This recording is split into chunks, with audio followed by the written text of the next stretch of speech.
Bien, bonjour à tous et merci d'être présents pour ce nouveau live IMT pour l'industrie du futur. Donc aujourd'hui, nous allons nous attaquer à une grande thématique industrielle autour du nucléaire et de l'énergie. Je laisserai les différents participants vous le détailler plus en détail. On va s'intéresser plus en détail à la thématique des enjeux énergétiques de, à l'aune des problématiques du nucléaire. Louise Levanzuc, je suis alumni d'une des écoles de l'Institut Mines Télécom. Aujourd'hui, je suis accompagnée de deux élèves, Noah Colas et, euh, et Ella. Je vais vous laisser vous présenter. Noah, si tu commences. Oui, donc bonjour, moi je suis Nicolas, je suis actuellement en deuxième année à l'ISTP qui est en partenariat avec les mines de Saint-Étienne et je suis dans une formation d'alternance, donc en génie nucléaire du côté école et je travaille également à l'Andra. Voilà, je vais donc laisser ma camarade Ella Sana se présenter. Oui, donc je m'appelle Ella Sana et je suis en troisième année à IMT Atlantique, en double diplôme avec Subcom, qui est mon école d'origine à Tunis. Oui, et toi, Louise. Merci beaucoup, Ella et Noah, pour vos présentations. Aujourd'hui, nous avons comme intervenant Stéphanie Tillman, qui est enseignante-chercheur en sociologie à IMT Atlantique, ainsi que Nicolas Thiolière, qui est également enseignant-chercheur à Subatec à IMT Atlantique. Du côté industriel et administratif, nous avons Jean-François Develay, qui est délégué emploi et RSE EDF en Bretagne et Pays de la Loire, ainsi que Jean-Michel Vallée, qui est ingénieur liaison site pour EDF, et Jean-Marie Ami, qui est responsable unité réacteur avancé chez Framatome. Nous allons également avoir une petite capsule introductive de Monsieur Michel Attinon-Mont, qui est un ancien directeur général de la FIM et coordinateur du projet de l'AIF, donc l'Alliance pour l'industrie du futur. Il ne pouvait pas être présent ce soir, donc il nous a laissé une petite vidéo que je vous passerai dans quelques instants. Euh, je vais vous rappeler un peu le programme. On va commencer par avoir un temps de présentation de la part de chacun de nos intervenants. Et puis, pour les 10 dernières minutes, on répondra à toutes vos questions. Donc, n'hésitez pas à poser dès maintenant vos questions dans le chat ainsi que dans la partie questions-réponses du webinaire. On y répondra autant que possible à la fin des différentes interventions si vos questions n'ont toujours pas de réponse. Je vais également lancer un tout petit sondage afin de nous permettre de mieux vous connaître sur notamment votre profil. Donc, merci d'y répondre rapidement et pendant ce temps-là, je vais vous partager la vidéo de Michel.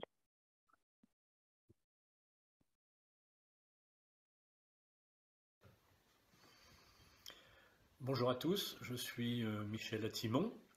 J'ai débuté ma carrière comme dessinateur industriel dans un bureau d'études avec un CAP.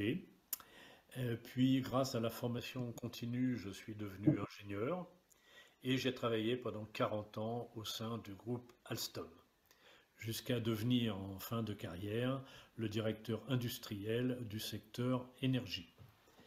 Ensuite, je me suis engagé dans les organisations professionnelles. J'ai dirigé la Fédération des industries mécaniques, où j'ai mené des actions de valorisation de l'industrie auprès des citoyens et auprès des jeunes, en pilotant notamment l'usine extraordinaire au Grand Palais et à Marseille. Excusez-moi, on a quelques petits soucis techniques sur la vidéo. On verra si on peut les régler d'ici la fin du live. Alors là, tu me dis que le son est très bas. Je vais essayer de monter le son sur la vidéo qui est au maximum. On va recommencer et si ça fonctionne toujours pas, on continuera sans.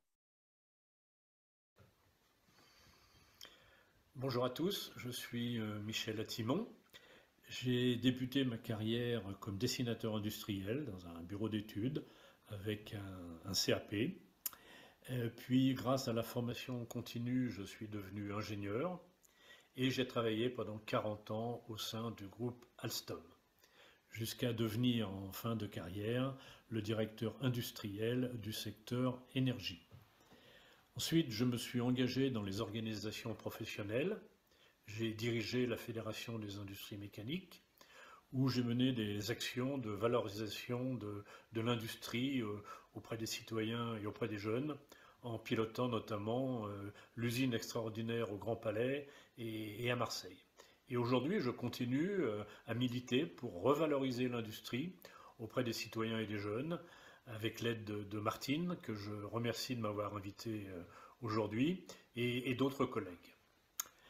Alors, il m'a été demandé de présenter rapidement le secteur de l'industrie nucléaire, et je propose de le faire selon trois critères. D'abord un historique, ensuite vous donner quelques perspectives, et ensuite eh bien, échanger sur les atouts de la filière industrielle française. Alors l'historique, eh bien, ce sont des physiciens français qui sont à l'origine de l'industrie nucléaire. Tout d'abord Henri Becquerel, puis Pierre et Marie Curie, dont les travaux sur la radioactivité leur ont octroyé donc le prix Nobel en 1903. Puis en octobre 1945, c'est le général de Gaulle qui crée le CEA, le Commissariat à l'énergie atomique, et dans les années 50-60, qui met en place une organisation industrielle pour la construction de réacteurs nucléaires. En octobre 1973, la guerre du Kippour accélère les choses, puisqu'elle a pour conséquence une flambée des prix du pétrole. Et un an plus tard, en octobre 1974, c'est Georges Pompidou qui lance un programme de grande ampleur de construction de 54 réacteurs conçus selon des paliers, le palier 900 MW, 1300 MW et 1700 MW. Cette construction en palier a permis une standardisation intégrant les retours d'expérience. Le nucléaire se caractérise également par 3 points. D'abord, le nucléaire, c'est un sport qui se pratique dans les pays industrialisés. En effet, il faut posséder une base industrielle, des organismes de recherche, une université, une autorité de sûreté. Ensuite, je dirais que le nucléaire, c'est le temps long. Le développement dans le nucléaire, c'est 20 ans. Et pour finir, je dirais également que le nucléaire, c'est un enjeu de souveraineté nationale. En termes de parc installé et de perspective, là, je pense qu'il faut avoir 2 grilles de lecture.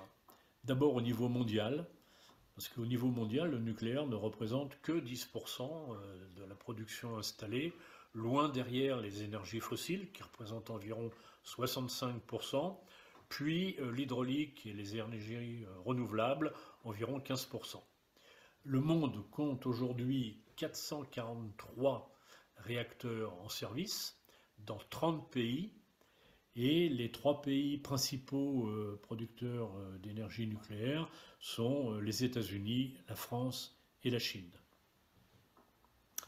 En France, les chiffres sont complètement différents, puisque la production d'origine nucléaire représente environ 70%, l'hydraulique et les renouvelables aux alentours de 22%, et l'énergie fossile seulement 8%. Il y a aujourd'hui en France 56 réacteurs installés sur 18 sites. La technologie évolue aujourd'hui vers des types EPR. Alors je rappellerai que EPR signifie European Pressurized Reactor, ce qui signifie que c'est un réacteur européen développé par Areva et Siemens, alors que la plupart des réacteurs installés dans le monde ont comme origine technologique Westinghouse. Alors, compte tenu du contexte international qui a engendré des changements de stratégie drastiques, le nucléaire va encore conserver pendant longtemps une place prépondérante dans le mix énergétique. Les perspectives s'orientent sur 2 directions. La première, c'est la mise en place d'un programme de construction d'un nouveau palier, donc le palier EPR 1700 MW, puis la prolongation de la durée de vie des centrales existantes jusqu'à environ 60 ans. Les atouts de la filière française. La France dispose de tous les acteurs nécessaires à une filière industrielle nucléaire. En premier lieu, EDF, qui est maître d'ouvrage et exploitant. Ensuite, Orano, qui a le métier de l'extraction et du traitement de l'uranium. Puis Framatome, intégré de nouveau à EDF pour la conception et la construction des générateurs de vapeur. Et enfin Alstom, également dans le giron d'EDF, pour la conception et la construction des turbines à vapeur. La France dispose bien sûr d'une autorité de sûreté nucléaire qui assure la sécurité, la réglementation, le contrôle et l'information. La France dispose donc de tous les moyens pour être un des leaders mondiaux de l'industrie nucléaire. Je rappellerai d'ailleurs que l'industrie française a été capable, entre 1974 et 1994, de construire puis de démarrer 3 tranches nucléaires par an pendant 20 ans. Mais malheureusement, l'arrêt brutal de ce programme a failli être fatal à la filière, car les entreprises ont été conduites soit à disparaître malheureusement, soit à s'orienter vers d'autres secteurs. Alors aujourd'hui, la filière se reconstitue, elle se remet même en ordre de marche grâce au programme qui vient d'être validé, puisque nous avons aujourd'hui le programme de construire 6 EPR en ferme, plus une option pour 8 autres tranches. C'est un enjeu considérable, c'est un chantier colossal, un chantier qui va durer 25 ans et qui va nécessiter le recrutement de 10 000 personnes par an jusqu'en 2035. Voilà, mon message de conclusion, c'est que le secteur de l'énergie est un secteur d'avenir et je vous encourage tous à aller exercer vos talents vers cette filière. Voilà, merci, bonne session et à une prochaine fois.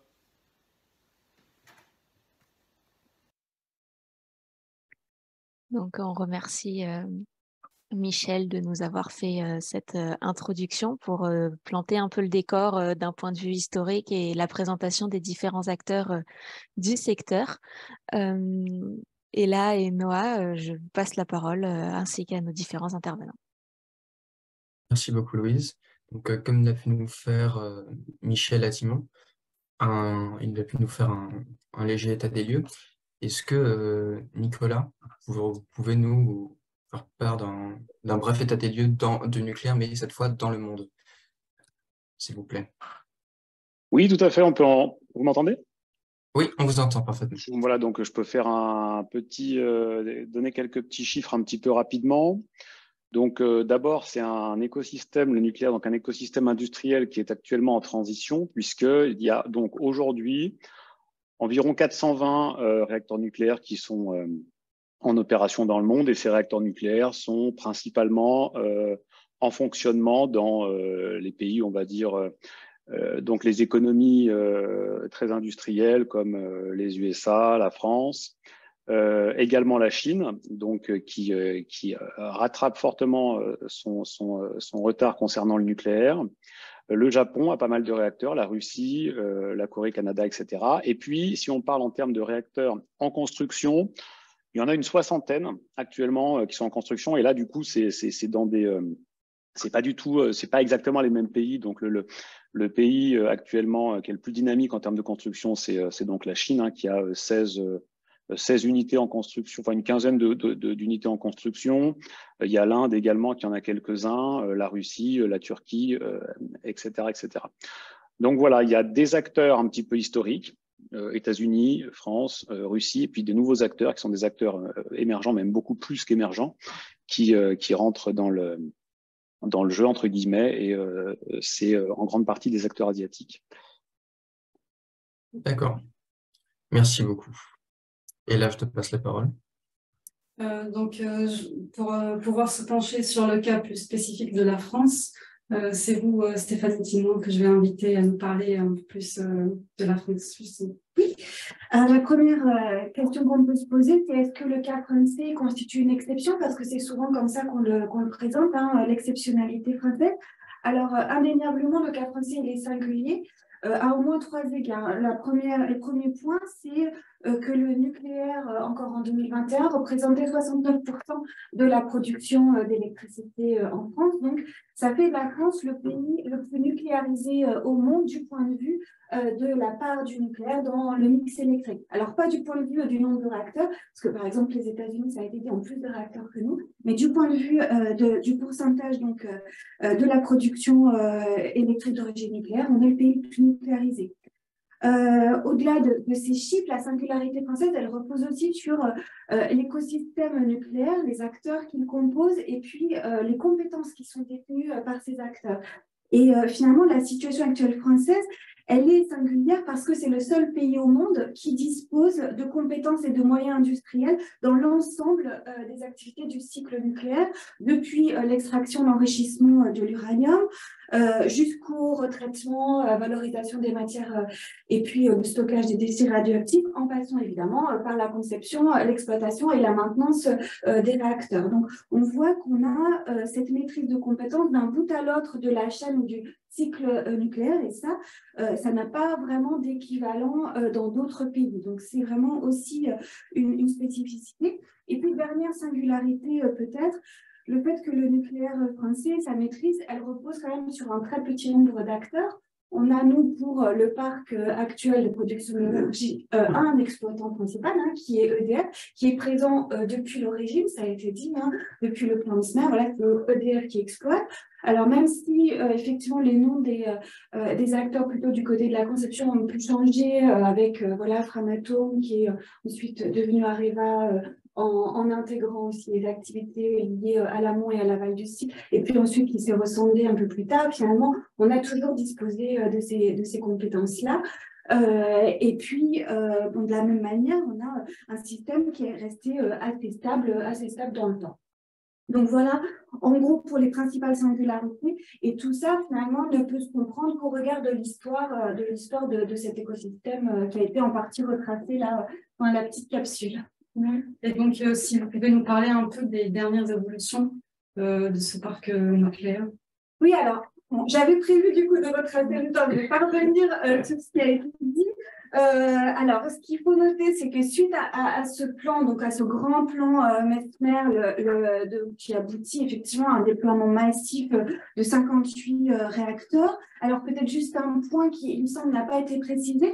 On fait le choix à l'époque, et c'est très important, et c'est important à dire au regard de la situation actuelle et des choix qu'on va faire actuellement. On fait le choix à l'époque de ne pas miser, le gouvernement a très fortement incité en cela par EDF à l'époque, suite à ce qui a été appelé guerre des filières, donc avec le CEA, mais voilà, il fait le choix d'investir non pas dans la technologie nationale, qui était à l'époque la technologie des UNGG, uranium naturel graphite gaz, mais d'investir dans une technologie sous licence Westinghouse, une technologie américaine, la technologie des réacteurs dits à eau pressurisée, donc les REP, qui équipent aujourd'hui la totalité du parc, et le PR finalement est une évolution de ces réacteurs à eau pressurisée.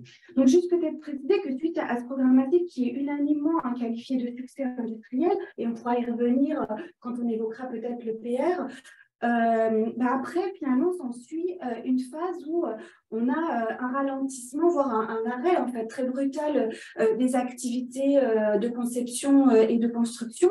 Et ça va avoir des incidences majeures finalement sur les compétences qui vont être détenues justement par les grands acteurs nucléaires, et puis aussi sur les organisations nucléaires. Et là, je pense que c'est quelque chose qu'on pourra réévoquer quand on parlera du parc nucléaire.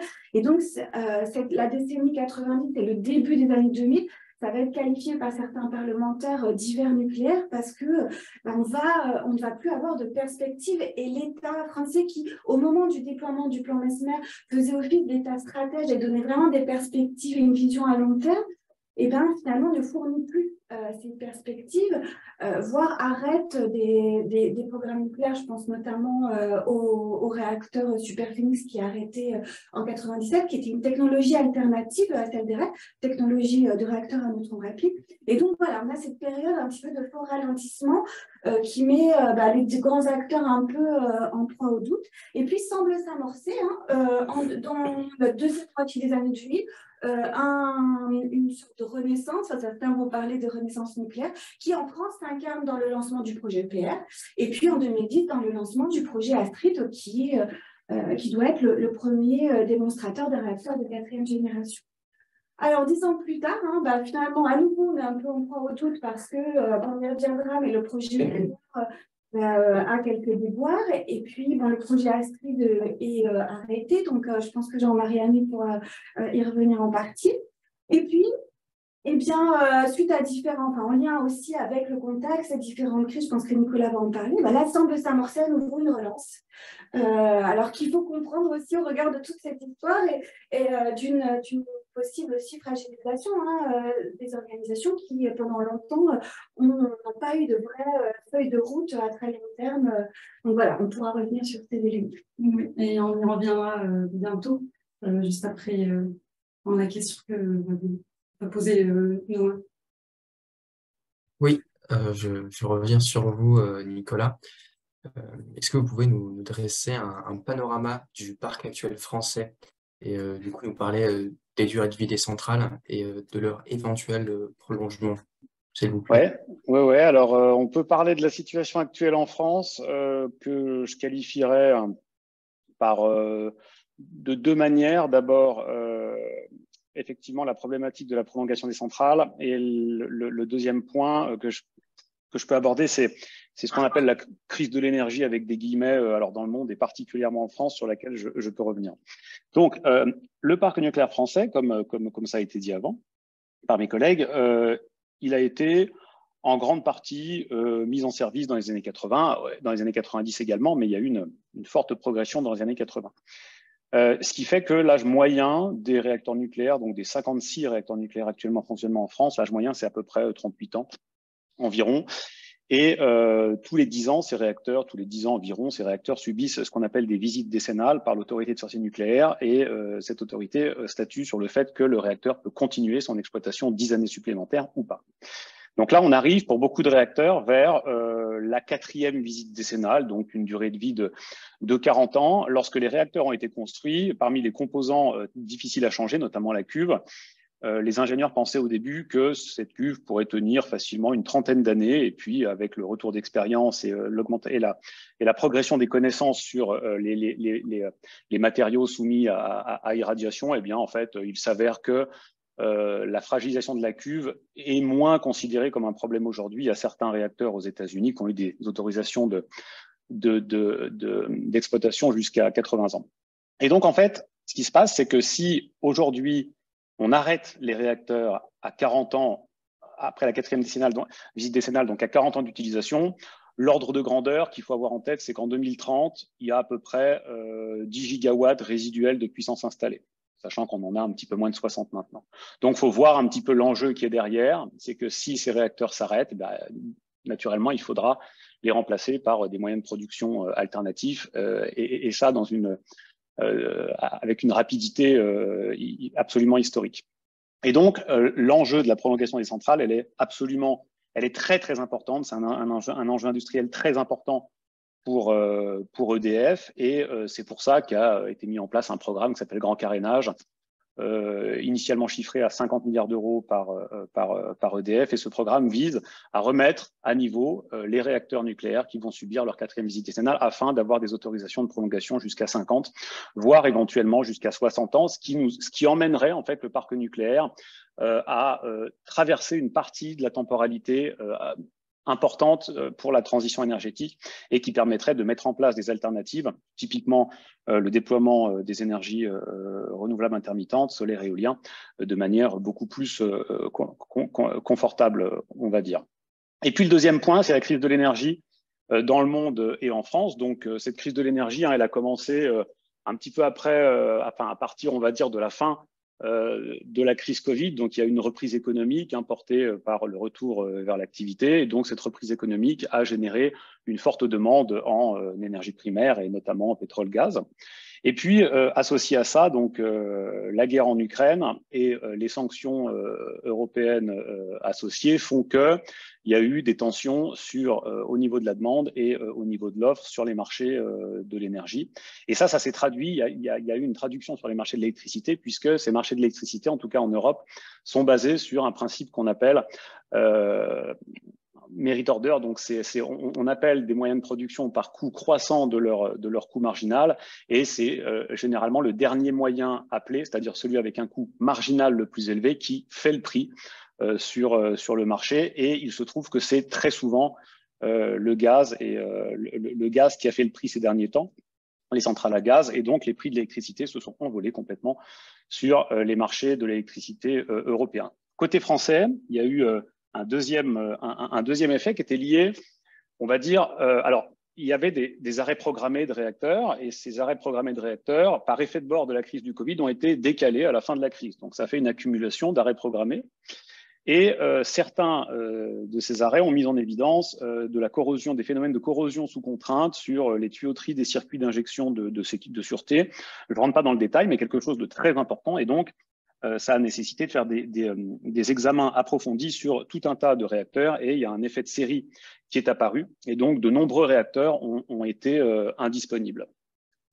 Donc, cette indisponibilité du nucléaire couplée à l'augmentation très forte des prix de l'électricité sur le marché européen a fait, on va dire, une spécificité.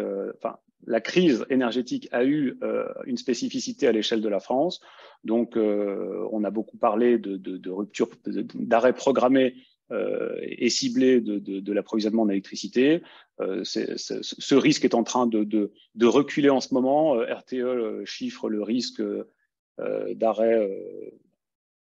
Il le chiffre à 3 sur une échelle de 5. Et puis, le dernier phénomène important, c'est le réacteur en construction à Flamanville, donc initialement prévu pour démarrer en 2012 avec un début de construction en 2007, avec un coût initial de 3,3 milliards d'euros. Et aujourd'hui, un coût overnight à 13 milliards d'euros et un coût total qui avoisine les 20 milliards d'euros, donc avec un démarrage prévu pour l'instant autour de début 2024. Donc, un retard, un surcoût, ce qui fait que, associé à l'indisponibilité des réacteurs existants, il y a en plus un réacteur très puissant à 1,65 gigawatts électriques qui devait rentrer en fonctionnement et qui ne démarre toujours pas. Donc, ça fait effectivement une période un petit peu délicate pour l'industrie nucléaire. Et donc, cette période délicate se caractérise par, en parallèle, une volonté politique assez récente de vouloir relancer des réacteurs nucléaires. D'accord. Merci beaucoup pour ces explications sur le rôle du nucléaire dans la crise énergétique.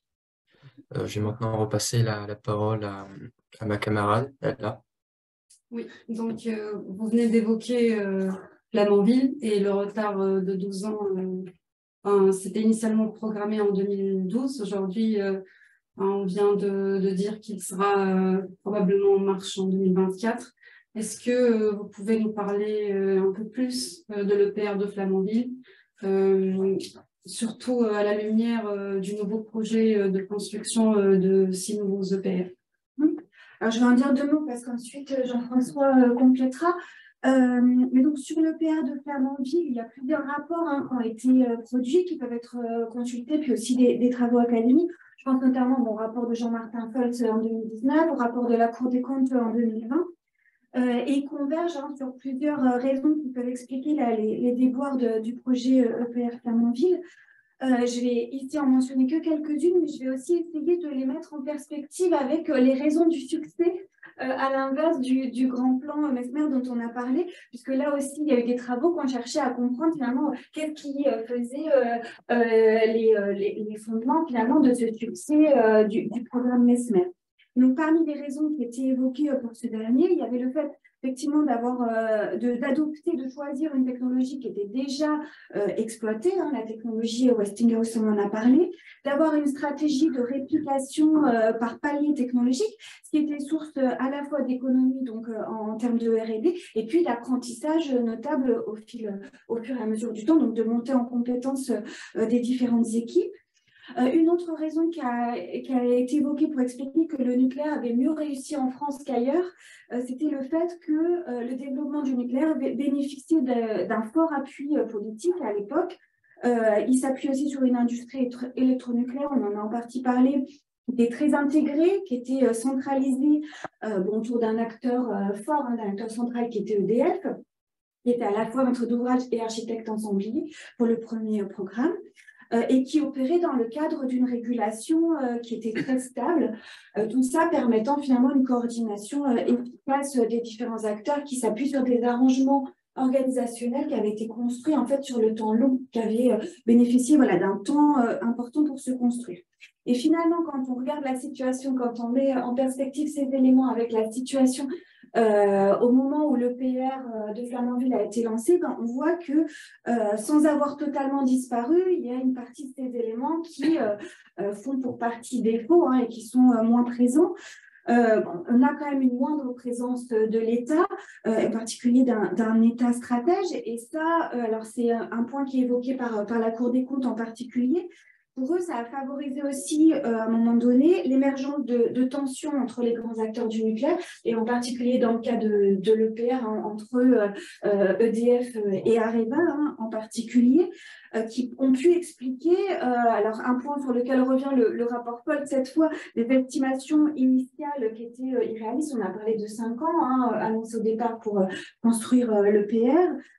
Qui était donc pour partie lié à un phénomène de surenchère finalement entre ces grands acteurs pour l'obtention de marché, qui était mis quasi en situation de concurrence, qui a conduit finalement à l'annonce de ces délais qui étaient finalement intenables. Et tout le monde, en réalité, savait, avec l'expérience du programme précédent, que c'était intenable. D'autant que là, il s'agissait quand même d'un prototype. Même si on est dans une logique d'exploitation par rapport à la technologie REP, on reste quand même sur un réacteur prototype.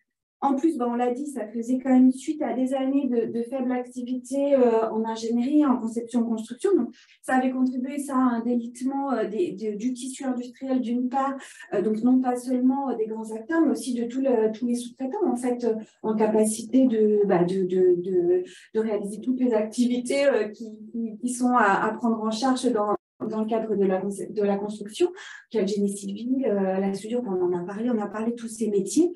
Et puis un délitement aussi des compétences, alors non pas seulement techniques, mais aussi des compétences en gestion de projet. Et ça, c'est un point aussi qui a été largement souligné par le rapport Folt, qui a indiqué qu'on avait finalement des problèmes dans l'organisation même du projet, en tout cas au départ, parce qu'au fur et à mesure de l'avancement du projet, EDF a tiré les leçons ainsi et s'est réorganisé. Mais au tout départ, finalement, M. Folt a parlé d'une confusion des rôles entre MOE, maîtrise d'œuvre et maîtrise d'ouvrage, et puis d'une absence, en tout cas au tout début, d'un chef de projet qui soit clairement identifié et qui puisse justement réaliser toute la gestion des interfaces, la coordination sur un projet qui est extrêmement complexe, donc qui justement fait intervenir pléthore de parties prenantes et qui suppose donc une coordination très bien équipée. Et donc, y compris au niveau des outils de pilotage, peut-être initialement au tout départ, on avait aussi perdu finalement dans ces compétences des fondamentaux des principes de gestion de projet. Et donc, ça peut expliquer en partie les déboires observés. Donc, les enjeux pour les futurs EPR, je ne vais pas m'étendre, à nouveau Jean-François va en parler, mais ils sont liés à ces leçons. Il y a la question des compétences, évidemment. Il y a la capacité à mettre en œuvre ces principes, justement, fondamentaux de gestion de projet, d'une organisation de projet qui soit robuste, mais qui soit aussi capable de s'adapter aux différentes phases du projet. Ça, c'est un vrai enjeu pour les futurs projets EPR. Et ce qui suppose peut-être aussi d'avoir des outils pour entendre les alertes, au moins elles sont formulées par les acteurs projets et les acteurs métiers pour pouvoir aussitôt se réorganiser donc au mieux. Donc voilà, et IMT, donc je rajoute juste un petit mot que vous l'aviez demandé, mais IMT Atlantique, on essaye de former nos futurs ingénieurs à ces enjeux. Donc il y a tous les aspects techniques évidemment, mais aussi les aspects plus socio-organisationnels avec des enseignements dédiés justement à la gestion des projets complexes ou aux questions justement de robustesse des organisations. Voilà. Merci beaucoup Stéphanie pour ces éclaircissements, et on va reparler avec Jean-François Devlège. Mais avant, je voudrais accueillir Martine qui vient de nous rejoindre. Bonsoir. Bonsoir, merci beaucoup Ella. Oui, un petit contretemps dû à la journée un petit peu compliquée, mais vous avez assuré, donc je vous laisse la main, il n'y a pas de souci. Merci beaucoup Ella. Et je rappelle aux gens qui nous suivent qu'il est possible de poser les questions dans la section commentaires et on va pouvoir les reposer après cet instant d'échange. Donc, je vais maintenant interroger Jean-François Devlège, enfin, l'a déjà mentionné Louise, vous êtes déléguée emploi IRSE EDF en Bretagne et Pays de la Loire. Est-ce que vous pouvez nous expliquer un peu votre poste? Merci. D'abord, bonjour et merci de m'avoir invité à Slime. Alors, évidemment, ça peut paraître curieux parce que je m'occupe de l'emploi et de RSE, et le lien avec le nucléaire n'est pas forcément évident. Et en plus, je suis en Bretagne, au Pays de la Loire. C'est les deux régions avec Bourgogne-Franche-Comté qui n'ont pas de centrale nucléaire. Et pour autant, le nucléaire, ça nous occupe, même quand on n'est pas sur des régions où il y a du nucléaire. Alors, pour quand même vous dire pourquoi je suis là, j'ai été DRH d'une centrale nucléaire à Neuvaux-sur-Seine pendant plus de 5 ans. Et donc, je connais plutôt bien le sujet, même si ça fait un moment que j'ai quitté la centrale. Voilà. Donc, mon métier aujourd'hui, c'est de coordonner les actions du groupe EDF, et donc de EDF SA et de ses filiales, sur un territoire pour faire en sorte que, sur les sujets qui me sont confiés, qui sont pour moi l'emploi et la RSE, le groupe présente une coordination et évite de partir dans tous les sens. Donc, mon métier, j'allais dire, c'est quelqu'un qui a des bras et qui essaie de rattraper tout le monde pour essayer de les faire avancer dans le même sens. Et ça fait partie de la gestion des projets complexes dont vient nous parler Stéphanie. Donc, pour pouvoir directement enchaîner avec les questions de l'EPR, est-ce que vous pouvez nous dire aujourd'hui, on sent les travaux et quelles sont les leçons à tirer à partir de cette expérience? Okay. Alors, sur l'EPR, effectivement, beaucoup de choses ont déjà été dites et très bien dites. Les travaux, en fait, on est dedans, hein, ça évolue tout le temps. Alors, comme je ne suis pas un expert des travaux, j'ai été voir, ce que je vais vous dire, où on en est exactement les travaux. Actuellement, les équipes viennent de travailler à la refermeture du circuit secondaire nucléaire, de la partie nucléaire. Ils ont travaillé sur les reprises de soudure, notamment pour le détentionnement des soudures, afin de garantir qu'elles ne risquaient pas de rupter au moment où on allait mettre en œuvre le circuit. On a voulu que les soudures soient un peu moins tendues. Je vous dis avec mes mots à moi, je ne suis pas ingénieur non plus, donc forcément, j'essaie de me mettre à la page. Bon, ceci étant, actuellement, les essais des matériels électriques et des opérations de chargement de combustible ont été réalisés. On a testé pour voir si ça marchait. C'est tout à fait conforme aux exigences qui ont été entendues avec l'autorité de sûreté. Et donc, c'est pour ça qu'on dit aujourd'hui, on est bien parti pour charger le combustible début 2024 et puis démarrer.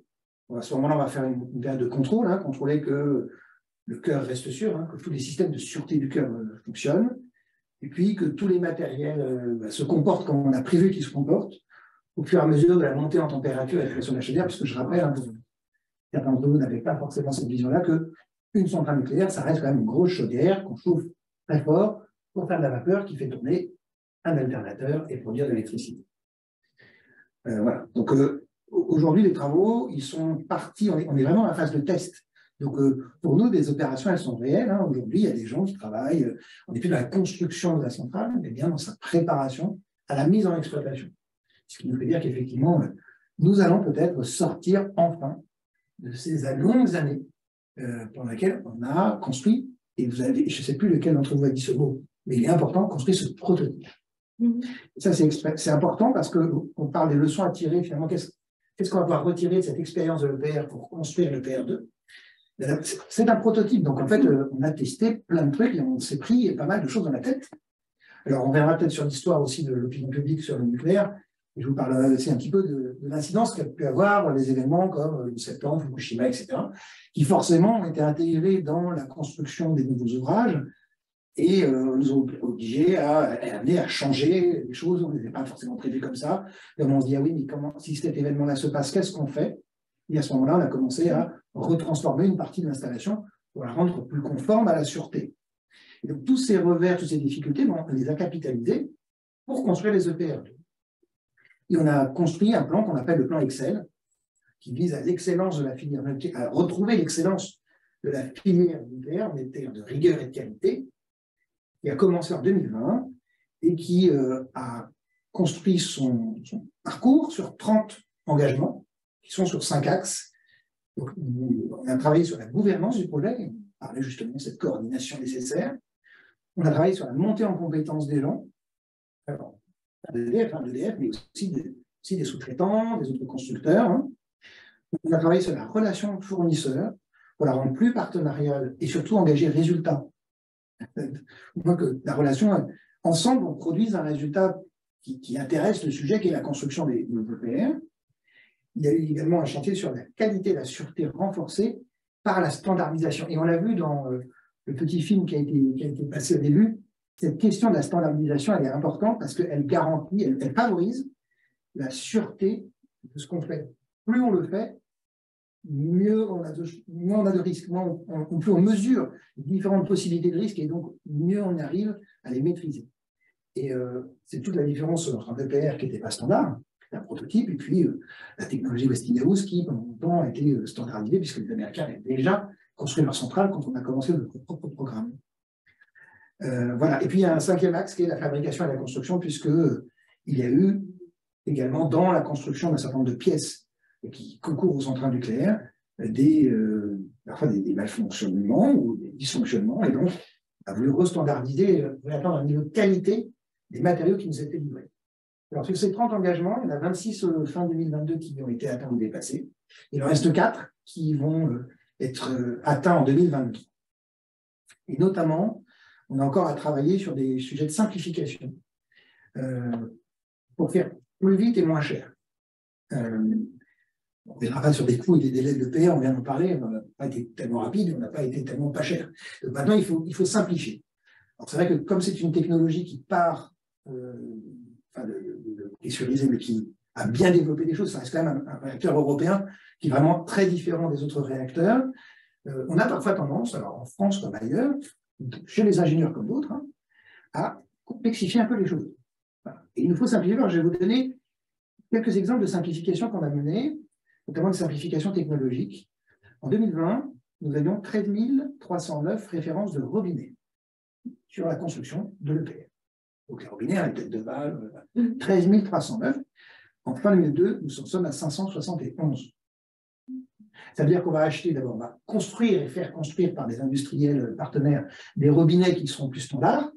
Nous-mêmes, on va mieux savoir les utiliser, les monter, les gérer. Et tout ça va permettre, par cette simplification, d'améliorer fortement la sûreté.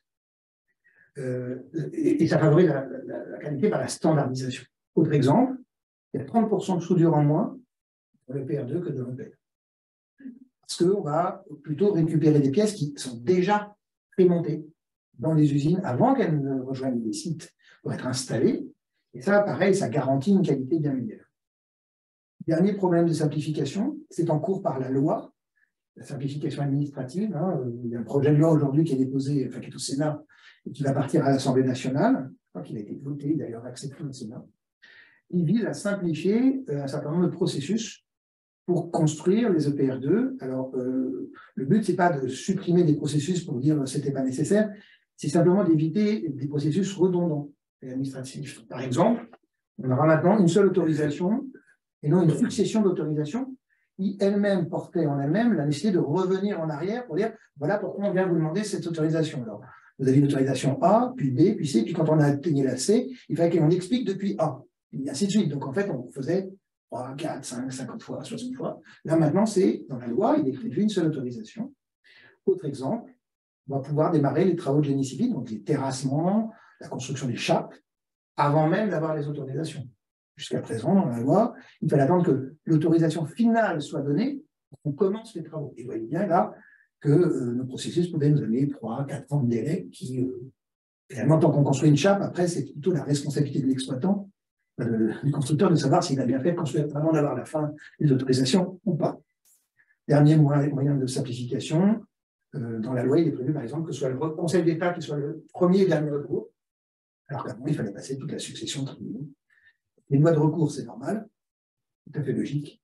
Il n'était pas nécessaire qu'on ait je ne sais combien de lois de recours. Voilà.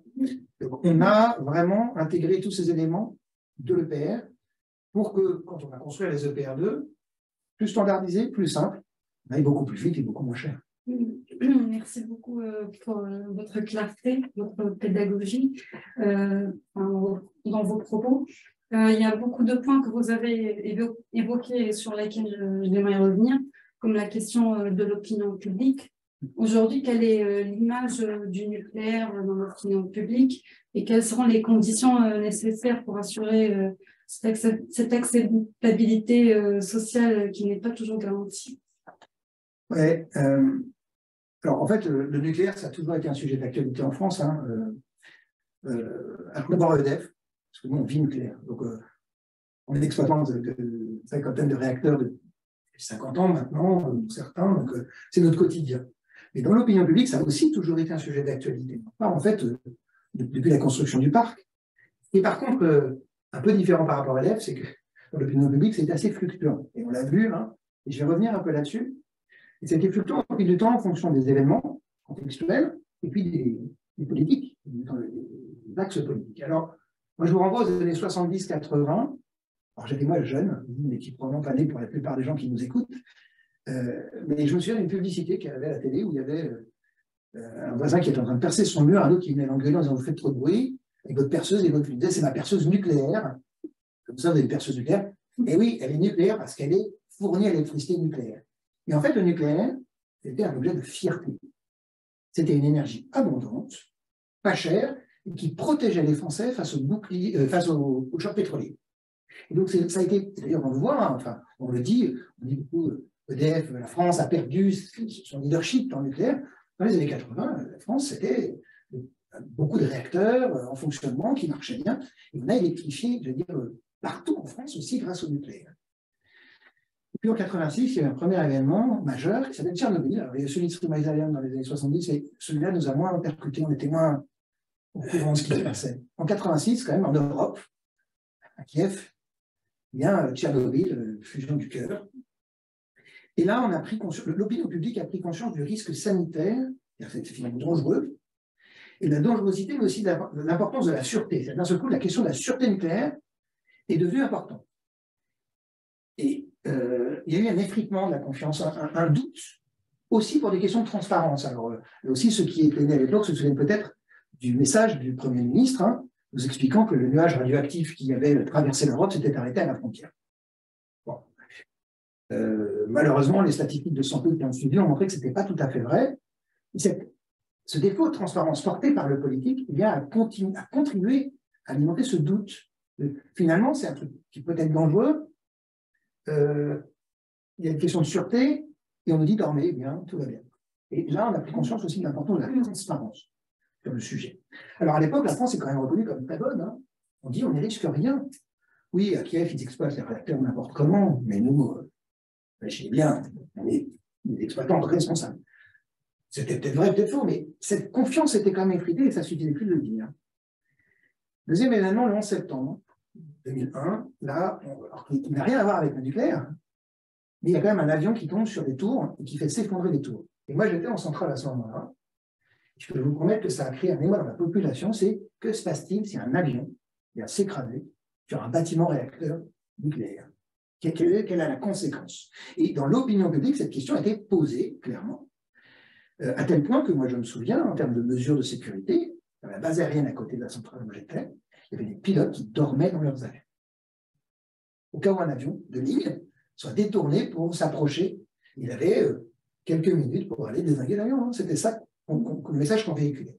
Et en fait, l'opinion publique a pris conscience de la vulnérabilité par rapport au nucléaire, qu'on retrouve d'ailleurs avec Zaporizhzhia actuellement en Ukraine. Hein. Les gens s'inquiètent de cette centrale, la plus grosse d'Europe, qui est au milieu d'un conflit armé qui supporte parfois quelques coups. Et ça a commencé à créer des mécanismes opérationnels de peur. Et puis en 2011, il y a eu Fukushima. Vous voyez, c'est à peu près tous les 10-15 ans qu'il se passe quelque chose, malheureusement. Et Fukushima, la question, donc un tsunami qui arrive, qui provoque un incident majeur dans la centrale, avec un problème d'exploitation conjugué qui aboutit à des dégagements radioactifs et un déplacement massif de population. Alors, c'est à l'autre bout du monde, hein, donc on aurait pu se dire, ouais, c'est là-bas. Non, non. Là, d'un seul coup, Fukushima, c'est un problème planétaire. Et la question que ça pose, c'est est-ce que finalement on peut parer à tous les risques? Est-ce qu'on a mis en place, non pas toutes les parades possibles, mais toutes les parades tout court? Est-ce que finalement on supporte le risque du nucléaire qui peut provoquer, alors on voit Tchernobyl, on voit Fukushima, qui peut provoquer ces incidents-là qui ont des impacts majeurs sur les populations, et on est bien dans la question de l'opinion publique, avec ce qu'on met en place. Et là, ça a réaugmenté la peur. Et tout ça a provoqué, en fait, ce qu'on a appelé, nous, après la période de 10 ans, qui vient de 2011 jusqu'à 2022, on a appelé, nous, le nucléaire bashing.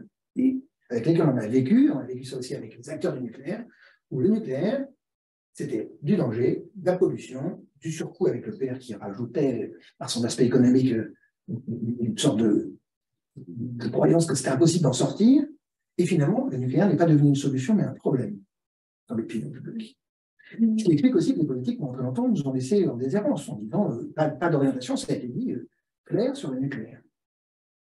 Alors, heureusement, la vie nucléaire, c'est le temps long et c'est de la résilience. Une industrie qui, pendant 10 ans, se fait tirer à boulet rouge en permanence dans les médias, dans l'opinion publique, c'est compliqué à survivre. Et pour autant, on croit dans tout ce qu'on fait, on sait que c'est utile, et surtout, on a dit, si on supprime les centrales, il resterait plus de 10 gigawatts de puissance disponible. On fournit l'énergie au pays, et ça, à EDF, on est vraiment conscient. Et ça a quand même eu des effets. Le premier, c'est qu'en Allemagne, ils ont arrêté le programme nucléaire. Ils ont fermé leurs centrales. Et ça aboutit, au bout du bout, en France, à la fermeture de Fessenheim. Centrale, une des plus sûres centrales de France, qui pouvait tout à fait continuer, puisque l'autorité de sûreté elle-même disait qu'il n'y avait pas de problématique pour continuer au-delà des 40 ans. Ça a amené à ce que dans la programmation pluriannuelle de l'énergie, la PPE, on dise qu'il y aura un mix maximum à 50% du nucléaire.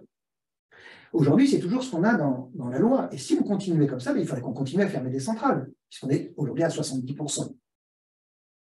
Donc ça a quand même conduit à des effets concrets, cette histoire de vision du nucléaire. Et tout ça, jusqu'à février 2022, où là, il y a un revirement fort du président de la République, où Emmanuel Macron fait le discours de Belfort, et il dit, on va construire 6 nouveaux EPR, 2, et je vous demande d'étudier 8 nouveaux supplémentaires.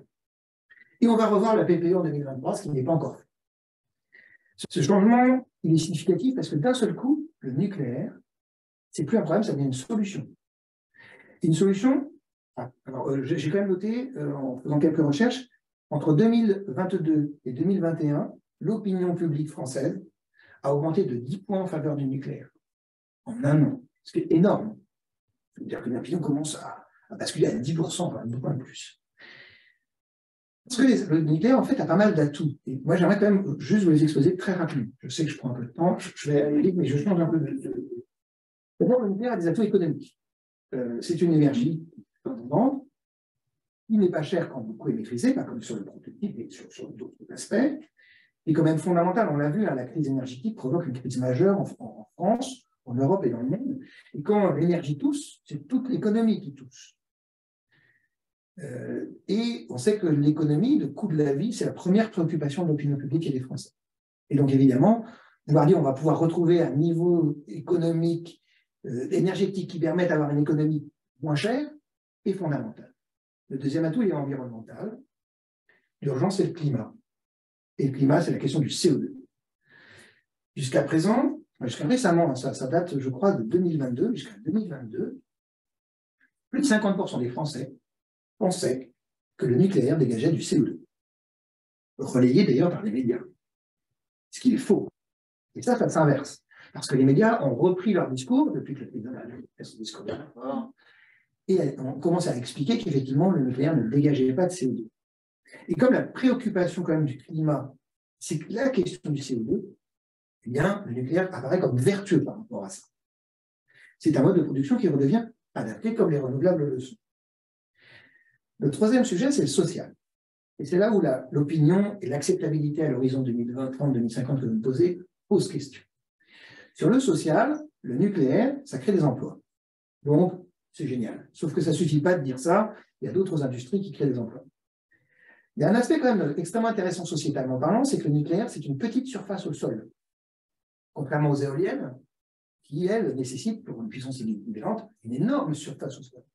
Or, dans un pays où on veut limiter l'artificialisation des sols et retrouver la nature, et où les gens se plaignent de plus en plus des préjudices visuels, il suffit de voir quand on met un champ éolien maintenant que tout le monde dit non, c'est pas possible, pas à côté de chez moi. Le fait d'avoir sur 18 sites seulement une grosse partie de la production, c'est en fait très vertueux dans l'esprit social. Le troisième point, c'est la santé et le risque. Et là, c'est la condition de l'acceptabilité.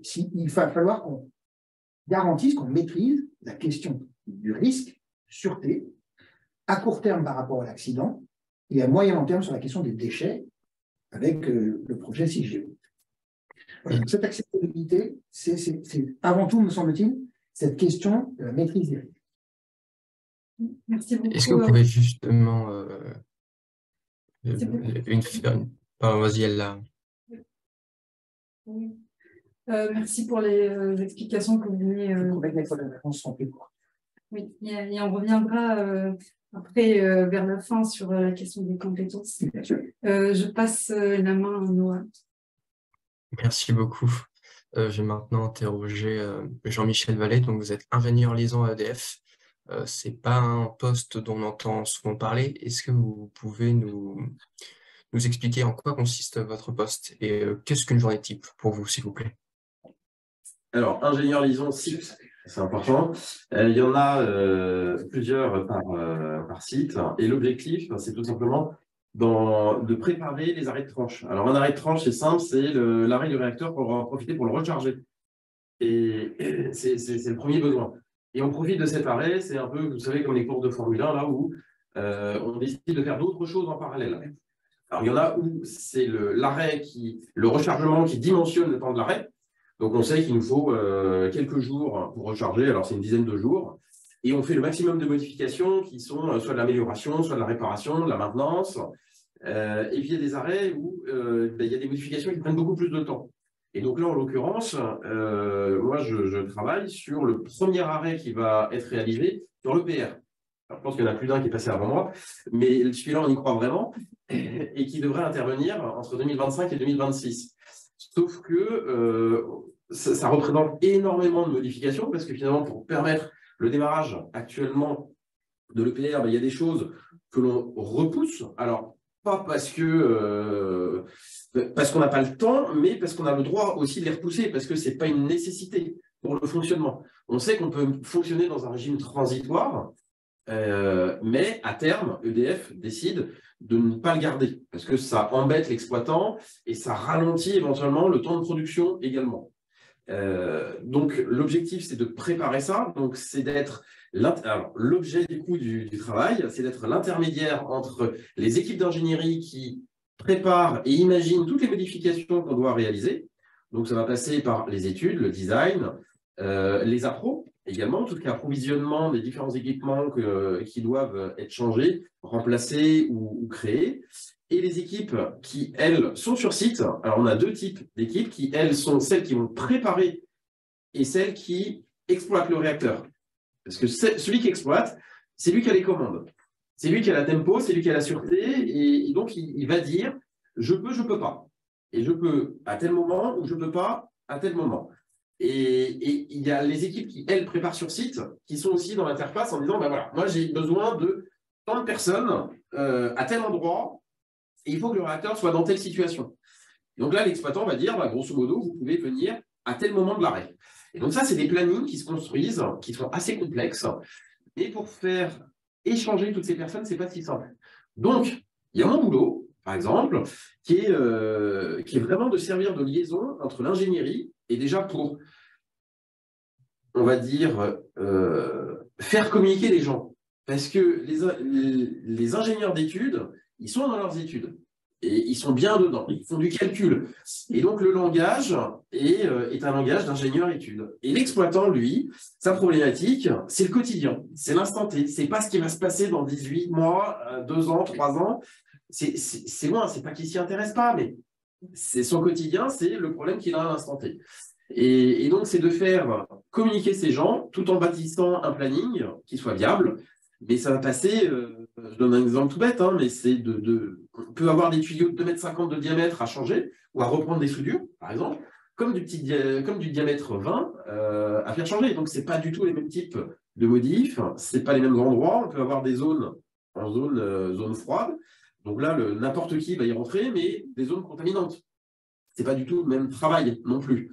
Et puis, il y a toutes les bases vies, parce qu'on va avoir à peu près 450 ou 500 personnes qui vont arriver pendant plusieurs mois. Sur le site, il faut dimensionner le parking, la cantine, les bureaux pour accueillir les gens, les vestiaires, le service du linge. Donc tout ça, ça se prépare également. Voilà, en 2 lignes. Merci beaucoup. Je me permettrai juste, parce que c'est quand même l'occasion, je suis un ancien d'ici, et j'ai toujours pris des postes de généraliste, j'ai jamais voulu devenir spécialiste. Et je trouve que ça, c'est un bon exemple, mais comme d'autres, parce que on n'a pas besoin d'être ingénieur, savoir faire des calculs, fondamentalement. C'est de savoir comprendre les autres et de savoir faire travailler les autres également. Parce que de convaincre quelqu'un où sa journée est déjà pleine, mais pour un autre petit camarade, c'est tout un travail. Et moi, je trouve que dans la formation généraliste, de se positionner en pivot sur savoir reformuler, interpréter, même savoir s'y mettre aussi de temps en temps, hein, parce que vous démarrerez. Moi, quand j'avais des jeunes, ils disent ils veulent tous faire chef de projet. C'est bien, mais à un moment, il faut mettre les mains dedans. Alors, tout dépend de la taille du projet. Hein. On peut avoir un mini-projet, on peut être tout seul dessus, c'est très bien. Mais il ne faut pas oublier qu'il faut mettre les mains dedans. On a le droit à l'erreur. Ça, c'est important. C'est quelque chose, c'est une culture chez nous. Il ne faut pas la répéter régulièrement, mais on a le droit à l'erreur parce que le système aussi est garant de tout ça. Et c'est important d'être formé dans le temps. Le nucléaire n'est pas quelque chose, vous arrivez 1 an et vous repartez. C'est quelque chose où on investit, nous, dedans, et vous investissez. Il y a des choses passionnantes, il y a des métiers très différents. On ne connaît pas l'existence quand on y rentre. On n'a pas le temps de tout faire. Mais on a besoin de capitaliser parce que c'est une tournure d'esprit, c'est une manière de travailler, c'est une manière de s'auto-vérifier. Quand vous faites un livrable, vous l'avez vérifié. Et vous ne l'envoyez pas comme ça à toute vitesse parce que vous avez coché la case livrable. Ce n'est pas possible. Ce n'est pas responsable chez nous. Voilà, c'est tout cet ensemble qui est important. Et donc, des jeunes comme vous, eh ben, on en a besoin. Parce que ça ne se forme pas du jour au lendemain, quoi. Même si ça ne paraît pas très passionnant comme ça du jour au lendemain, c'est un secteur qui est exigeant, et une fois qu'on est dedans, on a des gens qui sont passionnés, et c'est génial. Voilà. Venez. Merci. Merci beaucoup. Du coup, vous disiez que vous aviez suivi une formation généraliste, que votre travail était de comprendre beaucoup de choses. Est-ce que justement, vous pourriez nous parler d'un profil adapté, un peu un profil type, pour travailler en tant qu'ingénieur liaison avec du coup les compétences que vous pensez essentielles? Alors, le profil type, il va y en avoir plusieurs parce que ils veulent des personnes qui sachent échanger avec les autres. Ça, je pense que c'est déjà un premier paramètre.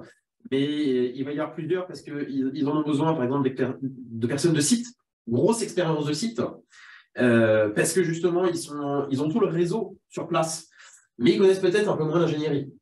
Et ils vont prendre aussi des personnes peut-être d'ingénierie qui ont des très bons réseaux côté ingénierie, et qui va faire le lien. Enfin, il n'y a pas en soi de profil type, c'est très varié. C'est peut-être un peu moins marqué quand on prend des profils beaucoup plus techniques.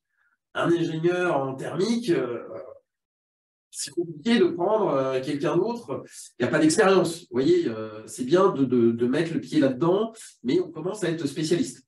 Et vous voyez, moi, dans le passé, j'ai fait un poste de management juste avant, parce que chez nous, c'est des métiers. Hein, souvent, il faut y passer. Avant, j'étais acheteur également. Donc, vous voyez, la relation, mais c'était sur des achats de prestations très techniques. Donc, on avait besoin de comprendre celui qui émettait le besoin et puis le fournisseur qui essayait de nous vendre les choses. Et puis après, avant encore, c'était ingénieur-études, tout simplement. C'est-à-dire, c'est des problématiques on vous paye pour trouver des solutions. Parce que si on avait déjà les solutions, fondamentalement, autant prendre sur étagère.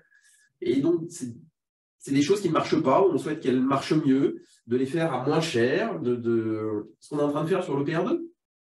Alors, à une échelle colossale. Et ça, je trouve que c'est un état d'esprit que l'on peut avoir au quotidien. Cette petite amélioration continue. Et voilà. Merci beaucoup de nous avoir dit. Le généraliste peut s'adapter partout. C'est ça, il peut faire des chiffrages.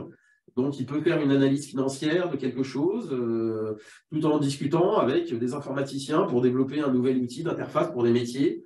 Et c'est toujours de se positionner entre les deux. C'est pas évident de parler avec les informaticiens. Je sais qu'il y a des grosses options ici, mais c'est des métiers compliqués. Merci pour ces éclaircissements. Je vais maintenant pouvoir me retourner vers Jean-Marie Ami. Donc, vous êtes le responsable du centre de compétences réacteurs avancés de Framatome. Est-ce que vous pouvez nous présenter un peu les technologies que vous y développez et les intérêts des unes et des autres, s'il vous plaît? Bien, bonsoir à tous. Oui, je m'occupe de ce qu'on fait des réacteurs du futur. Qu'est-ce qu'on fait après l'EPR, après éventuellement des petits réacteurs comme NEWAR, réacteurs à haute pression, sachant que chaque histoire dans le nucléaire nécessite des temps de développement qui sont plutôt longs, mais ce n'est pas propre au nucléaire. On retrouve ça aussi dans l'aéronautique. On a des temps un peu équivalents. Cycle long sur les produits. Alors, le nucléaire, en fait, dans les années à l'origine, je crois que nos anciens ont à peu près regardé tous les procédés possibles. Donc, on n'est pas toujours à inventer des nouvelles choses, on est plutôt à regarder des opportunités, des temps de déploiement. Et donc, moi, j'ai fait une bonne partie de ma carrière, effectivement, sur ce qu'on appelle les réacteurs de 4e génération, mais tout en rappelant et en appuyant tout ce qui vient d'être dit précédemment, hein, les challenges d'aujourd'hui sont ceux des EPR, des EPR2, du prolongement du parc, et en particulier saluer tous ceux qui ont permis quasiment un retour à la normale du parc français depuis un mois. On n'y est pas tout à fait, mais presque. La France à nouveau exporte de l'électricité. Et donc, bravo à toutes les équipes qui ont travaillé jour et nuit, y compris pendant la période des fêtes, pour que la France ait de l'électricité, voilà, comme attendu. Donc, c'est quoi les réacteurs de 4e génération? C'est des procédés qui sont différents. Et une des caractéristiques, c'est souvent d'utiliser une neutronique différente, donc ce qu'on appelle la neutronique, enfin les réacteurs à neutrons rapides. Et la principale caractéristique, c'est qu'avec des réacteurs à neutrons rapides, on peut potentiellement consommer 100% de l'uranium qu'on sort du sol, alors que les réacteurs du parc actuel ne transforment en énergie qu'environ, je dirais, un peu plus d'1% de l'uranium qu'on sort du sol. Alors, c'est ça, je dirais, en résumé, la caractéristique principale. Et la France a depuis toujours imaginé des systèmes et des usines qui permettent de recycler les matières et de les valoriser totalement. Donc, c'est à la fois extraire l'uranium qui n'est pas utilisé dans le cycle du combustible et transformer cet uranium en matière, je veux dire, en matière fissile grâce aux neutrons rapides. Donc, la France a une très grande expérience avec les réacteurs à sodium, donc Rhapsody, Phénix, Superphénix. Superphénix, à son temps, quand il a divergé, était le plus gros réacteur nucléaire du monde, toutes filières confondues, puisque les réacteurs de 1300 MW n'étaient pas encore divergés, mais ils étaient juste derrière. Ces acquis, on les a toujours, et pendant, je dirais, la décennie 2010-2019, là, j'ai été responsable du projet Astrid côté Framatome, donc on a à nouveau relancé des études pour reprojeter cette technologie, je veux dire, sur le 21e siècle, et trouver des solutions, faire évoluer la conception, répondre au challenge évidemment de la sûreté, de l'économie et de la performance. Donc il y a eu énormément d'acquis supplémentaires, je dirais, à la fois en termes d'études, mais accompagnés par le CEA sur des parties expérimentales, des essais. Et donc la France est toujours, je dirais, à progresser sur cette technologie. Le projet devait passer éventuellement à une phase plus accélérée dans la perspective d'une construction, mais qui très raisonnablement était tout de même assez précipité, un peu précipité, on va dire, dans la mesure où, comme ça a été dit, on a déjà des challenges très importants sur la période qui est la période présente, l'extension de durée de vie du parc, les EPR2, les EPR et EPR2. Donc là, on n'est pas dans l'urgence. Ce qui est important, c'est voilà, continuer de développer les compétences. Pour ça, à un moment donné, il faut faire des choses concrètes. Et donc, c'est un peu le sujet pour cette filière des réacteurs du futur. Alors, l'élément clé, c'est qu'aujourd'hui, comment dire, il y a deux atouts sur ce type de réacteur. Donc, c'est un potentiel énergétique évidemment considérable. La France, aujourd'hui, a plus de 300 000 tonnes d'uranium appauvri sur son sol. Si on consomme cet uranium avec des réacteurs à neutrons rapides, on a plusieurs millénaires d'autonomie pour des parcs de réacteurs équivalents de 60 gigawatts. Tout ça pour dire que voilà, on a les moyens d'avoir une énergie massive et décarbonée en France sur de longue durée. Et ça, c'est quand même une bonne nouvelle. C'est une technologie qu'on maîtrise. Alors pourquoi on ne développe pas ça tout de suite? Tout simplement parce que c'est un peu plus cher, que l'uranium aujourd'hui on en a suffisamment, et qu'on a des technologies qui sont bien rodées, qu'il faut aussi, je dirais, utiliser jusqu'au bout. Ce sont les réacteurs en sous-pression qui peuvent durer 60 ans, 80 ans, peut-être un peu plus. Voilà, donc on est dans le temps long de ces produits, mais on prépare évidemment l'avenir. Alors après, il apparaît d'autres sujets aujourd'hui, c'est que le vrai sujet, qui n'est pas nouveau, mais qui commence à être perçu, c'est la crise climatique. La planète est en danger et plus que jamais, il faut développer les énergies bas carbone. Le nucléaire en fait partie. Il a même le record en termes de coût CO2 par mégawattheure, à 6 grammes, la moitié de l'éolien à peu près. Il est effectivement très dense, il occupe très peu, il économise les territoires, hein, l'emprise au sol. Il économise aussi les matières premières, hein, le béton, l'acier, le cuivre par rapport aux mégawatts produits. Donc tout ça, ça a aussi un coût environnemental à la fabrication. Donc il y a des atouts qui sont très forts. Voilà. Comment dire, pour rappel, alors c'est la moyenne mondiale, l'électricité qu'on sait décarboner en France ne représente que 20% de l'énergie consommée. Le reste, les 80%, sont à base de fossiles, charbon, gaz, pétrole, et donc sont totalement carbonés. Donc si on veut sauver la planète, il ne faut pas tant s'évertuer à décarboner l'électricité, parce qu'en particulier en France, c'est déjà fait, mais c'est surtout, il faut décarboner le reste, les autres usages. Et là aussi, le nucléaire, et ça c'est nouveau, peut avoir un rôle à jouer pour fournir autre chose que l'électricité. Et il est urgent de le faire, puisque si on veut sauver la planète, il faut aujourd'hui s'occuper des 80% qui ne sont pas électrifiés. Alors on peut augmenter l'électrification, hein, augmenter la part d'électricité, tout à fait. Et puis au bout du bout, il y a des procédés qui demandent de la chaleur, qui demandent voilà, des équivalents aux fossiles qu'il faut trouver avec le nucléaire. Le nucléaire peut faire ça, avec des nouveaux aussi systèmes, des nouveaux procédés qui sont plus chauds en température, qui vont dans les 500, 600, 700 degrés en termes de fourniture de chaleur.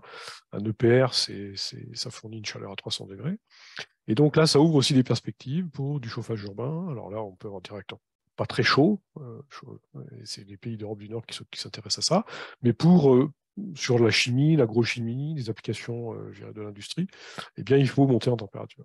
Donc là, il y a des enjeux, et on travaille là-dessus. Et là, c'est des réacteurs, alors pas forcément de 4e génération, il y a ce qu'on appelle les réacteurs à haute température, qui utilisent des neutrons thermiques, mais un combustible différent et qui peuvent monter effectivement à haute température. Ils ont un colporteur en hélium sous pression.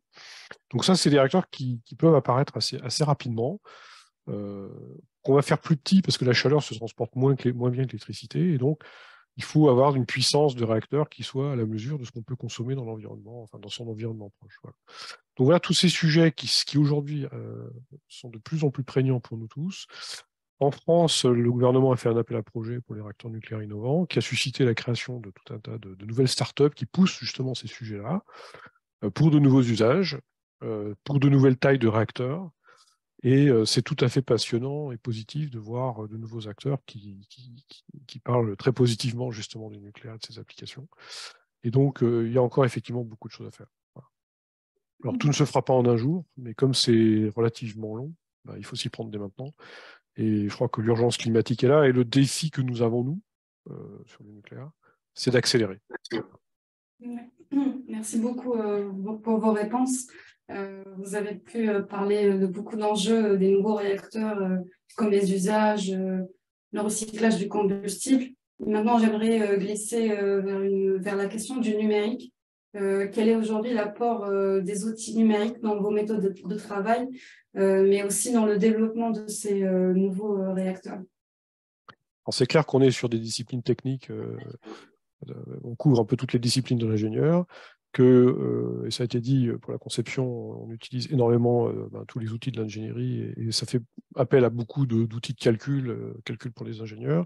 Et donc là encore, il y a énormément d'évolutions qui se font et qu'on intègre dans l'entreprise en particulier. C'est comment accélérer tous ces calculs, comment très tôt les processus de conception aller vers des optimums ou faire des choix techniques. Donc tout ça, on peut s'outiller. Et on a tout un pôle innovation qui s'occupe de ça. Et pour promouvoir, et en particulier le projet Astrid, pour reparler du projet Astrid, a été une formidable opportunité pour tester des nouvelles façons de travailler, pour accélérer, réduire ce que j'appelle les séquences d'ingénierie. manager la complexité de ces systèmes. Hein. C'est vraiment, il y a des dimensions de complexité sans équivalent quasiment sur une centrale nucléaire. Ça a été dit, il y a eu des chiffres prononcés sur le nombre de composants, etc.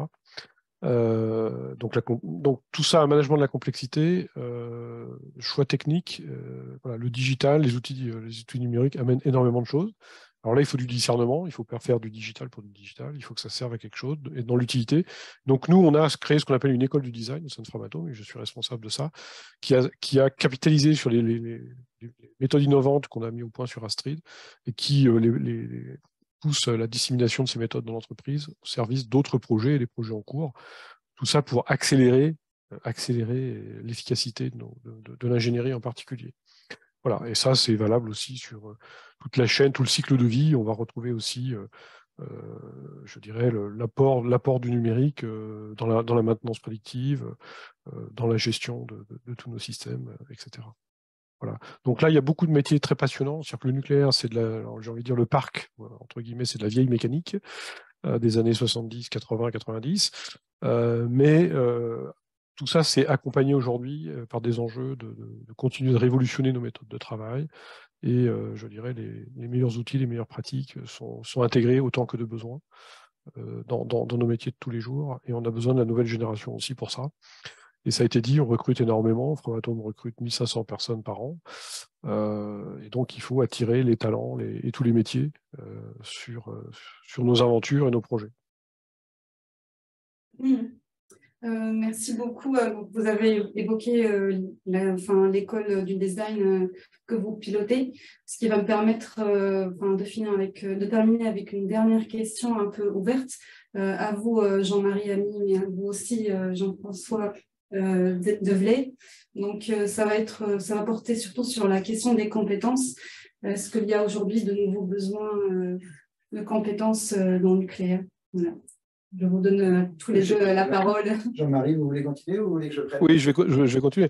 Tout à fait. Je dirais, comme je l'ai dit, toutes les disciplines de l'ingénieur sont mobilisées, les matériaux, l'électronique, la physique, la thermique, etc. Mais aussi la fabrication, les nouvelles méthodes de fabrication, le support aux usines, les aspects contrôle, inspection, et puis tous les métiers, j'ai envie de dire, sur le terrain, dans les phases de construction, dans les phases de démarrage des installations, de maintenance, d'exploitation. Voilà, donc il y a toute une gamme de métiers. Pour rappel aussi, Framatome est une entreprise internationale. Nous avons des équipes non seulement en France, mais en Allemagne et en Europe, et puis des effectifs importants également en Amérique du Nord. Donc il y a aussi des carrières à l'international. Le nucléaire se développe aussi à l'international. Framatome, on l'a dit, il y a 400, 420, 440 réacteurs. Framatome intervient sur 380 réacteurs d'une façon ou d'une autre pour des opérations de maintenance, de modernisation, de fourniture de matériel, de combustible. Donc oui, il y a aussi des carrières à l'international. Voilà. Et puis le côté, je dirais, défi, pour rappel, un chantier comme Hinkley Point C en Grande-Bretagne, c'est un chantier qui mobilise 5000 personnes. Donc il y a des dimensions tout à fait fascinantes aussi dans ce que nous faisons. Donc voilà, donc la palette est large et les parcours peuvent être extrêmement variés, et y compris à l'international, voilà, y compris aussi dans le domaine commercial, management, parce qu'il faut faire tourner nos entreprises. Voilà, donc. Pour compléter, je ne vais pas redire ce que vous venez de dire, Jean-Marie. Moi, je voudrais juste vous faire prendre conscience, vous qui êtes au bout du fil, au bout de l'image, un salarié sur deux travaillera en 2030 dans le nucléaire, mais pas aujourd'hui dans la filière. Ça veut dire qu'on va avoir des besoins, effectivement, gigantesques. Alors, le GIFEN est en train de réfléchir à, justement, d'afficher nos besoins. Normalement, en mars, doit sortir un rapport important qui permet, dans les principaux métiers du nucléaire, de dire quels sont les besoins de la filière. Quand on va sur l'Institut international de l'énergie nucléaire, on parle de 6 à 8 000 besoins de techniciens et d'ingénieurs. Moi, je pense qu'on peut le doubler jusqu'à 15 000. On ne sera pas trop. 15 000 par année pendant 15 ans. Ça veut dire que tous les jours, on travaille, il faut qu'on recrute 75 personnes dans la filière. Donc, il y a vraiment de la place et du travail. On offre des carrières, on l'a dit, plutôt sur du temps long, des choses passionnantes. Il y a plein de parcours. On l'a vu avec Jean-Michel, le parcours varié montre qu'on peut faire de carrière dans les fonctions nucléaires de plein de façons différentes. On a besoin d'ingénieurs comme vous, on vous l'a dit. On a besoin de vous pour vivre l'aventure, parce que c'est une vraie aventure hein, de construire des EPR2, de développer le nucléaire. On est sur des champs indispensables au pays, au monde, à la planète. Et on a vraiment plein de possibilités. Donc, moi, j'ai envie de vous dire, venez nous rencontrer, en fait. Restez pas avec une croyance, venez voir la réalité. Est-ce qu'on est bienveillant? On est accueillant? Est-ce que c'est intéressant? Est-ce que c'est passionnant? On a parlé de gens de passion tout à l'heure. Est-ce que c'est sûr le nucléaire? Comment ça se passe? Est-ce que c'est utile? Est-ce que c'est polluant? Il va y avoir plein de questions que vous vous posez. Et moi, j'ai envie de dire, faites-vous votre opinion.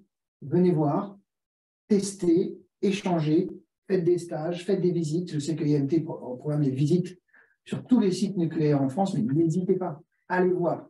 Il y a un truc, en tout cas, pour ceux qui n'ont jamais rentré dans une centrale, allez voir. Moi, je suis pas un ingénieur. Quand je suis rentré pour la première fois dans cette centrale qui m'a accueilli en tant que directeur RH, j'ai fait « Ah oui !» Et j'ai levé les yeux parce que c'était haut, c'était grand, c'était puissant, c'était technologique. Et ça rendait fier dès la première minute. Voilà, c'est cette aventure-là à laquelle, en tout cas, moi, je vous invite. Merci beaucoup pour vos réponses. Maintenant, je passe la main à toi, Noah, ou à Martine. C'est comme tu veux, Noah, si tu veux te lancer dans les questions qui restent et qui n'ont pas encore été traitées, tu me dis. J'ai pas... je vais te laisser, Martine, étant donné que tu n'as pas pu faire l'introduction. Ok, ça marche. Merci, Noah. Alors, je remercie en tout cas Nicolas qui a pu répondre déjà à pas mal de questions qui ont été posées. Alors, néanmoins, il nous en reste encore a priori 5.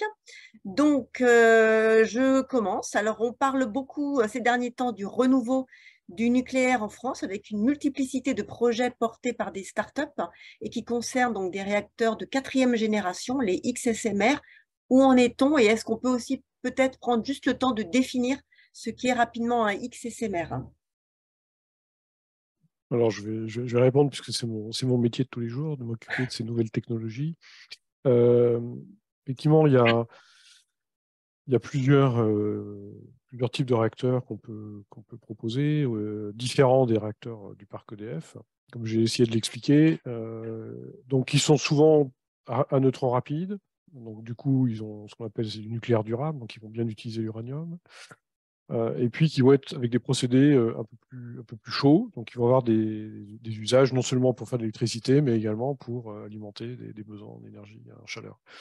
Voilà, donc effectivement, il y a différents modèles. Alors, à chaque fois, les maturités sont extrêmement variables. Et puis, donc, ce qui est intéressant, c'est un peu le foisonnement des idées. Après l'aboutissement, ben, voilà, ça va être des parcours d'une certaine longueur avec des étapes à franchir. Et en particulier, nous, ce qu'on nous demande dans le nucléaire, c'est ce qu'on va déployer sur, je dirais, en vraie grandeur, doit être totalement qualifié, approuvé, démontré, puisque c'est la sûreté absolue qu'on doit à nos concitoyens. Hein, voilà, tout doit être connu et maîtrisé. Et donc, c'est ça qui demande beaucoup d'essais de qualification. Et c'est ça qui fait souvent le temps long aussi de l'aboutissement des projets, et en particulier pour tout ce qui est proche des matières nucléaires, le combustible, qui doit être absolument connu dans toutes ses conditions de vie. Et c'est sans doute ça qui va faire je le disais, le délai d'aboutissement de ces projets. Par contre, ça génère de nouvelles idées, de nouveaux usages et des choses qu'il faut absolument développer. Et moi, le challenge que j'ai côté Framatome, école du design, c'est comment justement accélérer, réduire ce temps long et accélérer le déploiement de ce qui apparaîtra comme pertinent. C'est un vrai défi. Voilà. Merci Jean-Marie. Comme vous avez la parole et j'ai une question qui vous est directement adressée, à savoir comment rentrer dans l'école de design de Framatome que vous avez évoquée. Alors aujourd'hui, c'est un format qu'on déploie uniquement en interne, donc avec des promotions d'ingénieurs et avec un cursus, etc. Et l'idée, c'est de propager dans l'entreprise justement des pratiques nouvelles, donc certaines assez disruptives, assez uniques, au service pas seulement des réacteurs du futur, mais de tous les projets en cours. La nouveauté et l'annonce que je peux partager avec vous ce soir, c'est qu'on va, Bernard Fontana, le CEO de Framatome, m'a demandé d'ouvrir cette école du design à l'extérieur de l'entreprise, donc on est en train d'y travailler. et avec aussi l'idée d'animer justement ce nouvel écosystème dont on parlait avant, de start-up, et donc de créer des liens entre ceux qui ont des besoins, entre le monde de l'éducation. Alors on a déjà beaucoup de liens avec les écoles et universités, mais de renforcer tout ça un peu dans les deux sens, nous-mêmes aussi nous enrichir de nouvelles pratiques, de nouvelles disciplines, et réciproquement amener aussi de l'expérience côté Framatome. Donc ça, c'est un projet que je suis en train de mener, d'ouvrir tout ça et de connecter et d'animer le nouvel écosystème. Très bien, merci beaucoup Jean-Marie. Alors une question encore posée par Diego. Est-ce que l'absence de diversité en termes de type de réacteur ne poserait-elle pas un problème au futur ou dans le futur? Je dirais qu'aujourd'hui, l'enjeu, c'est la standardisation. Ça a été prouvé dans le passé avec les paliers du parc. Donc, les EPR, malheureusement, les premiers n'ont pas été réalisés de manière tout à fait identique les uns aux autres. Donc, à chaque fois, il y a eu beaucoup de réapprentissage. Donc, oui, il faut standardiser. On est dans le monde industriel. Par contre, non, il n'y a pas de... Je dirais, il y a les autres systèmes nucléaires qu'on regarde, c'est pour d'autres usages. Soit c'est pour le cycle du combustible, soit c'est pour d'autres fournitures d'énergie. Donc, il faut de la place pour tout le monde. Et je répète, le challenge, c'est au-delà des 20 ou 24% d'électricité bas carbone qu'on a en France, il faut décarboner le reste. Et le nucléaire a sa part à jouer sur le reste. Et les ENR vont plafonner fortement sur cette partie-là. Donc, il faut qu'on trouve des solutions. Alors, ça peut passer par du nucléaire plus chaleur pour faire de l'hydrogène de manière efficace, qui peut être un nouveau vecteur énergétique, ou faire aussi ce qu'on appelle des e-fuels, qui sont des carburants de synthèse qui permettront de faire voler des avions avec du carburant zéro carbone. Voilà, donc, et là, le nucléaire, ça part à jouer. Et enfin, dernière question, avec le désintérêt pour le nucléaire avant la crise ukrainienne, n'a-t-on pas perdu tout un pan de savoir-faire lié à l'entretien et à la maintenance de nos centrales, d'où le fait qu'il y en ait plusieurs, toujours à l'arrêt, et comment rattraper cela? Moi, je peux dire un mot, je pense que non, la perte de compétences, c'était plutôt au début des années 2000. La relance des EPR a été douloureuse, mais a été justement a montré à quel point on avait perdu, y compris au niveau du tissu industriel. Je pense que non, l'arrêt, ça a été bien expliqué. Le déficit de nucléaire qu'on a eu en 2022, c'est la conjonction d'un effet Covid avec des retards d'arrêt de tranche importants, et puis la sûreté absolue qu'on doit à nos concitoyens, c'est-à-dire que quand il y a un défaut nouveau, eh bien, on arrête les réacteurs. C'est comme ça, et il faut le faire, et on répare, voilà, même si sûrement on était dans une précaution très forte. Mais voilà, c'est comme ça. Donc, et les équipes se sont mobilisées. Aujourd'hui, on est quasiment revenu à la normale. Et malheureusement, ça fait un peu moins la une des journaux quand on est à la normale que quand on est arrêté. Mais voilà, il faut partager cette information qu'aujourd'hui, la situation est tout à fait... voilà. Enfin, je laisse mes collègues compléter la réponse. Mais... Non, ce n'est pas un effet de compétence. Le problème des compétences, c'était 10 ans plus tôt. Très bien. Merci beaucoup Jean-Marie pour vos réponses. Avant de conclure, je voulais juste, Nicolas, peut-être, si vous pouviez simplement nous parler un petit peu des formations qui sont tournées vers le nucléaire à IMT Atlantique. C'est l'occasion un petit peu d'en parler quelques instants, si vous le souhaitez.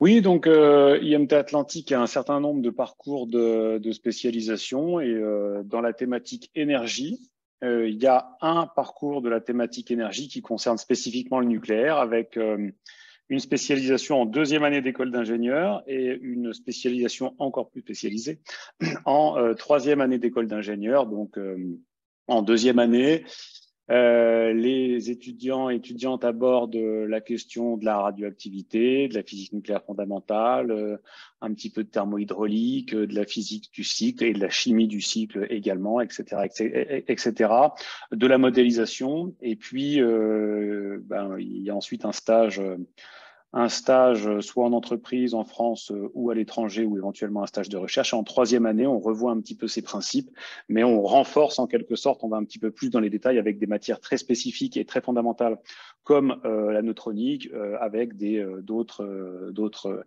disciplines beaucoup plus appliquées, fonctionnement de réacteurs en différents modes.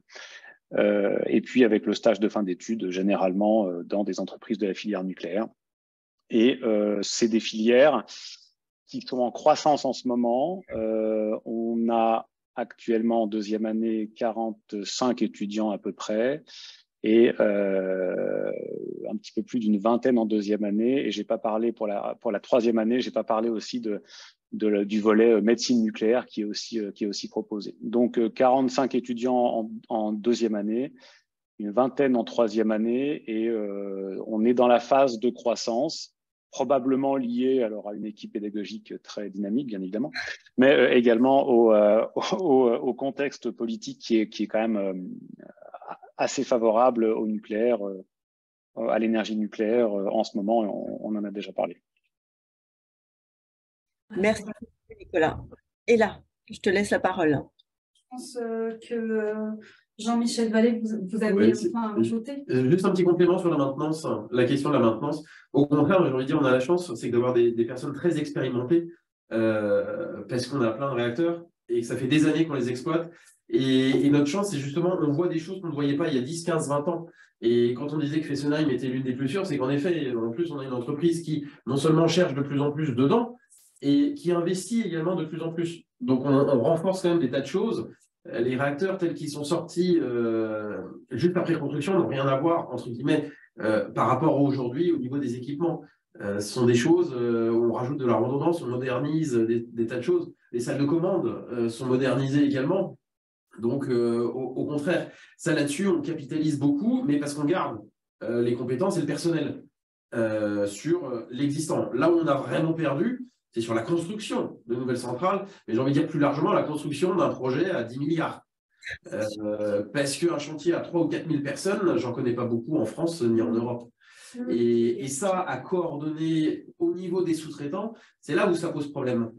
Parce que même si on a des gros industriels du BTP qui savent se mobiliser, mais mine de rien, on a des exigences très particulières et les quantités de matériaux et le cadencement de tout ça fait qu'aujourd'hui, en Europe, on a du mal. Ça n'engage que moi, c'est ma vision. Merci Jean-Michel. Donc, écoutez, il est 20h04, donc on a largement dépassé le temps un petit peu prévu, mais en tout cas c'était passionnant et je pense que voilà, on a peut-être pu donner à entendre en tout cas un large spectre de cette problématique énergétique et celle du nucléaire en particulier. Avant de conclure, je voulais bien évidemment vous remercier toutes et tous pour votre participation. Prendre le temps avant de quitter cette émission, en tout cas pour nos spectateurs, de répondre au petit questionnaire de fin et vous donner aussi rendez-vous le 16 février prochain avec 3 autres de nos étudiants et là on s'intéressera particulièrement au quantique, donc encore un sujet technique, voilà, mais pour être complète par rapport aux formations sur le nucléaire, j'allais aussi juste rappeler que dans une autre de nos écoles qui est donc l'IMT Nord-Europe, il y a également un parcours de formation qui est sur le nucléaire. Voilà, comme ça, on aura été complet. Et je vous donne simplement rendez-vous à très bientôt. Normalement, demain, vous aurez déjà accès au replay de cette émission que vous pouvez retrouver sur la chaîne YouTube de l'IMT. Voilà, en tout cas, pour ceux qui sont inscrits, vous l'aurez automatiquement par mail. Voilà, écoutez, je vous remercie toutes et tous. Je vous souhaite une très, très belle soirée et je vous dis à très bientôt. Merci beaucoup. Au revoir. Merci, au revoir. Merci à tous. Merci, bravo. Bonne soirée.